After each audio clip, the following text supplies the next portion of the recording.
आज भारत की भूमि की सभी माताओं को सिंधारा दूज का बहुत बहुत बधाई। माता पार्वती, माँ जगत जननी आपके सुहाग को अखंड सौभाग्यवती बनाए, यही भगवान से प्रार्थना। श्रावण के महीने में क्यों हिंदू धर्म में सिंधारा दूज मनाई जाती है, किस लिए? आज पूरे भारत की भूमि पर कई माताएं हाथ में मेहंदियां लगाती हैं, चूड़ियां पहनती हैं, सुंदर चुनरी पहनती हैं, माँ पूजन करती हैं, माता का आराधना करती हैं। सिंधारा दूज, उसका कारण केवल इतना सा है, सिंधारा दूज का मतलब यह होता है कि चंचुला देवी जब 14 दिन तक शंकर और पार्वती अपने गुफा में से बाहर नहीं निकले शिव महापुराण के यजमान बनने के लिए, तब माता चंचुला देवी ने हाथ जोड़कर मां जगत जननी जगदम्बा को सुंदर वस्त्र, सुंदर चूड़ियां, सुंदर आभूषण माता के चरणों में ले जाकर समर्पित करे थे और कहा, मां इन चूड़ियों को जो मैं दे रही हूं, ये लाल चूड़ी, ये लाल श्रृंगार, ये लाल वस्त्र, जो लाल चूनर जो मैं प्रदान कर रही हूं, मां बस ऐसी कृपा कर दे कि तू इन चूनर को धारण करे और मेरा भी सौभाग्य, मेरा भी सुहाग अमर कर दे, बस इतनी कृपा मेरे ऊपर कर दे। वो सिंधारा दूज का महत्व है।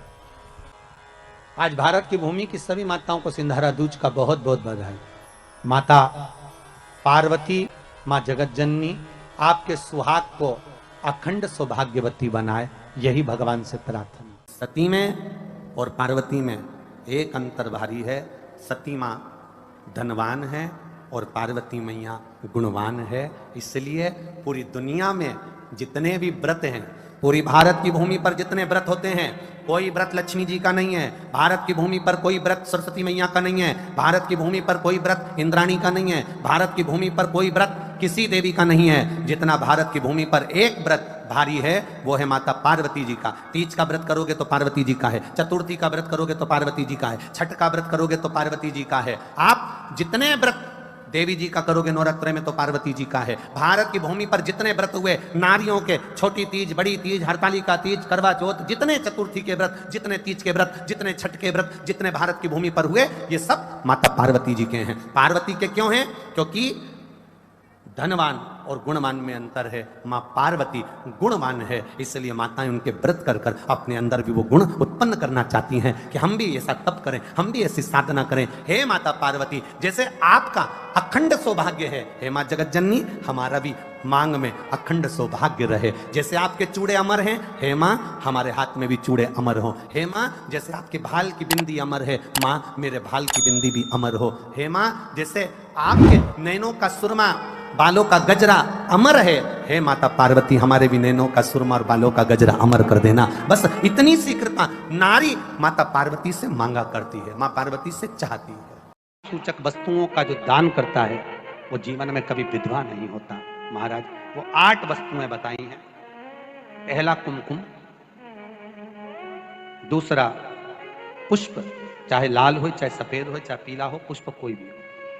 तीसरे नंबर पर है चंदन, चौथे नंबर पर है तांबुल, पांचवें नंबर पर है काजल, छठे नंबर पर है ईख, क्या बोलते हैं यहां पर ईख को, क्या बोलते हैं, गन्ना, ईख। सातवें नंबर पर है लौंग, खाने वाली जो लौंग होती है, लौंग। और सातवें नंबर पर है, 8वें नंबर पर है जीरा। कहते हैं चैत्र महीने की तृतीया तिथि को बिना नमक का भोजन कर कर, सुबह बिना नमक का भोजन करें, एक समय फलाहार करें बिना नमक का, और तुला दान के बराबर एक पलड़े में अपन बैठकर 8 वस्तुएं तुला की रखकर जो दान दे देता है वो नारी कभी विधवा होकर नहीं जाती, 7 जन्म तक अखंड सौभाग्यवती रहती है। अखंड सौभाग्य कार्य करेंगे तो भी सौभाग्य की सामग्री देंगे। सौभाग्य की सामग्री का दान क्यों किया जाता है? सौभाग्य सूचक वस्तुओं का दान क्यों किया जाता है? सौभाग्य की वस्तुएं क्यों प्रदान करी जाती है, क्यों दी जाती है? उसका कारण क्या है?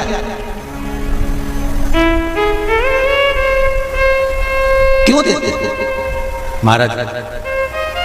भारत की भूमि की सौभाग्यवती माताओं का एक मन की अभिलाषा रहती है, भारत की भूमि की माताओं की एक अभिलाषा रहती है कि जब उसके प्राण छूटे तो अखंड सौभाग्य धारण करके पति के कंधे पर और पुत्र के कंधे पर शमशान पर। ये भारत की भूमि की माताओं की सोच, उनके मन का संकल्प, उनके मन का भाव। और विदेश की माताओं का क्या संकल्प होता है? महाराज, भारत का एक संत विदेश गया और भारत के संत जब विदेश गए तो वहां पर एक मां, एक स्त्री पति की कब्र के पास में बैठकर पंखा कर रही थी। भारत के संत को बड़ा दुख हुआ, देखो हमारे यहाँ की माताएं तो पति के साथ सती हो जाती हैं, हमारे भारत की भूमि की माताएं तो पति के साथ सती हो जाती हैं, पर ये तो विदेश की माताएं तो भारत की माता से भी बढ़कर है कि पति मर गया, कब्र के अंदर है तो भी पंखा कर रही हैं। ये तो इनसे भी बड़ी है, भारत की माता से भी बड़ी ये विदेश की माता। तो भारत के संत से रहा नहीं गया और भारत के संत ने जाकर पूछ लिया विदेश की माता से, माँ जी एक बात बताओ, हमारे यहाँ पति के साथ पत्नी सती हो जाती है, वो प्रथम गिनती में आती है, पर तुम तो उससे भी बड़ी हो कि पति मर गया उसके बाद भी उसकी कब्र को पंखा कर रही हो। इतने में विदेश की माता ने कहा, मैं पति को पंखा नहीं कर रही, हमारे यहाँ नियम है जब तक पति की कब्र नहीं सूख जाए हम दूसरी शादी नहीं कर सकते, इसलिए पंखे से सुखा रहा, इसलिए पंखे से सुखा रही है। मेरे भारत की माताओं में और विदेश की माताओं में अंतर है साहब। मेरे भारत की माताएं अखंड सौभाग्य की वस्तुएं धारण कर कर अपने आप को गौरवान्वितता महसूस करती हैं और विदेश की माताएं ये सब वस्तुएं उतार कर गौरवान्वितता महसूस करती हैं।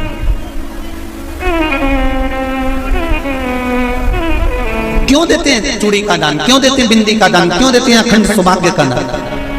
किस महाराज, मेरे हाथों में भर भर के चूड़ी रहे, मेरे हाथों में भर भर के चूड़ी और मैया कोई काम ना, मेरे मस्तक पे चमकती चूनर रहे, मेरे मस्तक पे चमकती चूनर रहे और मैया कोई काम नहीं, मेरी मांगों में भर भर के सिंदूर रहे, मेरी मांगों में भर भर के सिंदूर रहे और मैया कोई कामना नहीं, मेरे पाँव में बिछुड़ी का जोड़ा रहे, एक बिछुड़ी नहीं, कितनी? 2 3 4 5, एक एक पाँव में जोड़े से बिछुड़ी होना चाहिए, केवल एक नहीं, सिंगल नहीं। वो तो आजकल का फैशन हो गया महाराज, जो केवल एक बिछुड़ी धारण कर लो उसी में फैशन दिखे। श्रावण की शिव महापुराण की कथा कहती है जब बेटी को विदा करा जाता है और पहली बार बेटी के पाँव में जब बिछुड़ी डाली जाती है तो वो बिछुड़ी भी अलग अलग नहीं होती, उस बिछुड़ी के जोड़ को चेन से एक दूसरे से बंधा हुआ होता। बोला सही है कि गलत? जितने आस्था चैनल पर कथा सुन रहे हैं, जितने फेसबुक पर सुन रहे हैं, यूट्यूब पर सुन रहे हैं, सुन लेना कि मेरे भारत की माताओं का जब पाणी ग्रहण संस्कार किसी बेटी का होता है, उसके पाँव में जब पहली बार बिछुड़ा पिनाया जाता है, बिछुड़ी पिनाई जाती है, तो वो बिछुड़ी भी एक दूसरे से बंधी हुई होती है, चेन से बंधी हुई होती है। उसको अलग अलग वाली बिछुड़ी शादी के मंडप में नहीं पिनाई जाती। क्यों? जैसे ये बिछुड़ी एक दूसरे से पाँव में बंधी हुई है, तुम्हारी जिंदगी अंतिम श्वास तक ऐसी ही बंधी रहे, यही बनना चाहिए। वो तो अब माताओं ने थोड़ा सा फैशन चेंज कर दिया, अब पाँव में ज्यादा बिछुड़ी निकलती, गड़ती है, चुभती है, एक बिछुड़ी धारण महाराज, पर नहीं, बिछुड़ी भी 2 हो, जोड़े से हमारी माताएं, भारत की भूमि की जो माताएं हैं, ये चूड़ी भी हाथ में पहनती है तो जोड़े से पहनती है। बोलो जैसा सही है कि गलत है? एक अकेली चूड़ी माताएं हाथ में धारण नहीं करती हैं। अगर भारत की भूमि की संस्कारित माताएं हैं और भारत की भूमि की सभ्यता और संस्कृति को जानती है तो अकेली चूड़ी नहीं, जोड़े की चूड़ी पहनेगी, 2 चूड़ा डालेगी, 4 डालेगी, 12 डालेगी, पर सिंगल नहीं, अकेले।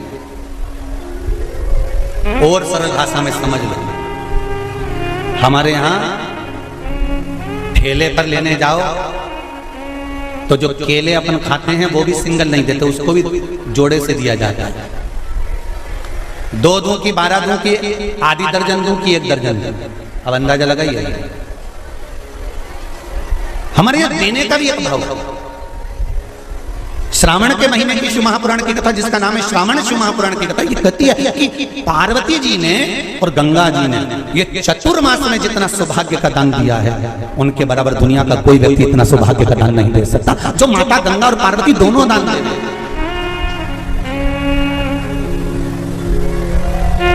प्रतिदिन दे रहे हैं। और अब आपको फैशन आ गया, तुम लोगों को जो सौभाग्य का दान देते हो प्लास्टिक की डलिया में देते हो, पर एक एक पुराण को उठाकर देख लेना, एक एक अध्यापन को उठाकर देख लेना, जितनी तुम कथा तुम्हारे घर में छोटी छोटी कथाओं की पोथियां पड़ी हो उनको उठाकर देख लेना, उसमें नहीं लिखा कि प्लास्टिक की डलिया में सौभाग्य की वस्तु का दान दिया जाता है। उसमें लिखा है बांस की पिटारी में, बांस की डलिया में सौभाग्य की वस्तुओं का दान दिया जाता है। क्यों? क्योंकि बांस वंश की वृद्धि करता है, बांस सौभाग्य की वृद्धि करता है, और बांस अखंड सौभाग्य, जैसे बांस का पौधा बढ़ते चले जाता है, बढ़ते चले जाता है, उसी तरह बांस की डलिया में जब दान दिया जाता है, बांस की टोकनी में जब दान दिया जाता है तो ये भाव रखा जाता है कि तुम्हारा सौभाग्य ऐसे ही बढ़ता रहे। पर अब थोड़ा सा फैशन चेंज हो गया तो प्लास्टिक की डलिया, पर प्लास्टिक की नहीं,